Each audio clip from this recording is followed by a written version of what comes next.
Hello and welcome. Today, we're going to embark on a journey, but not just into the heart. We're going to explore the intricate, beautiful universe within our own minds to really understand one of life's most profound experiences, falling in love. We always ask, where does love come from? But what if the real question is, where does it actually begin? Is it in that first glance across a room, a shared laugh, or does it start somewhere far, far deeper, inside the vast internal universe of our own brain? That's exactly what we're here to explore. So, our exploration starts with something I like to call the spark within.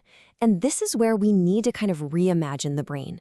Let's not think of it as just a gray organ, but as this shimmering cosmos of connection, a vast, beautiful landscape where the story of love first starts to unfold. Think about it. Every single connection we make, it starts with a spark. A tiny electrical signal that travels through a literal universe of billions of neurons. And as it travels, it lights up pathways we never even knew were there. It's almost like watching a new constellation form in the night sky of your own mind. Okay, so that leads us to this next part, a chemical symphony. This is where we get to meet the actual molecules that compose the music of love. And I want you to try and think of them not as just cold, hard chemicals, but as brilliant musicians in an orchestra, each one playing a critical part in this beautiful composition.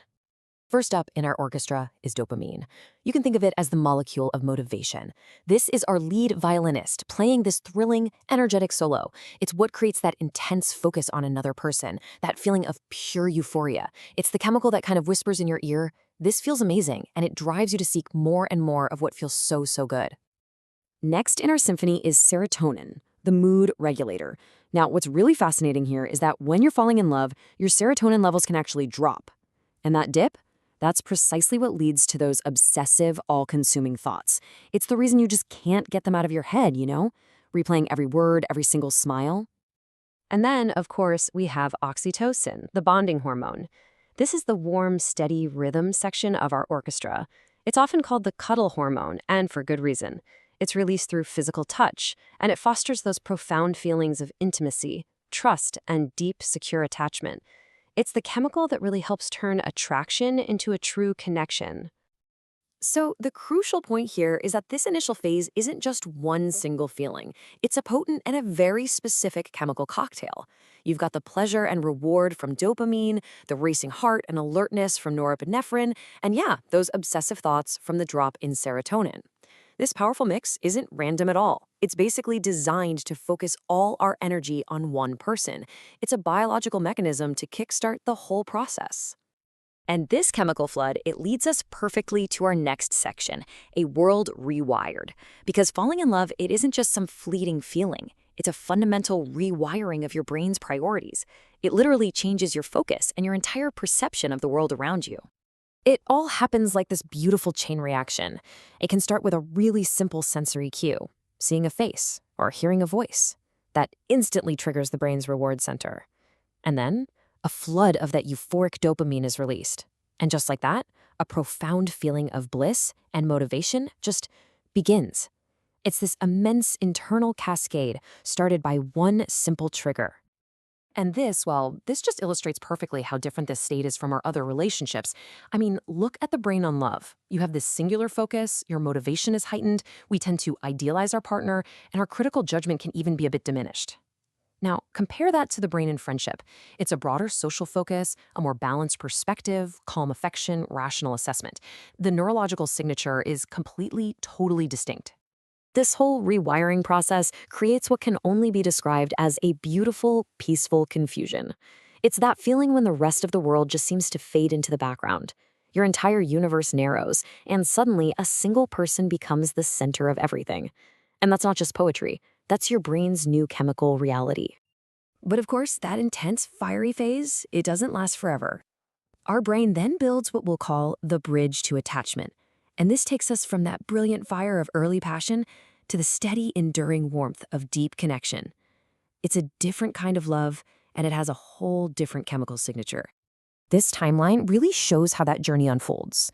In the first few weeks, it's all about that initial rush of dopamine and norepinephrine, that intense attraction.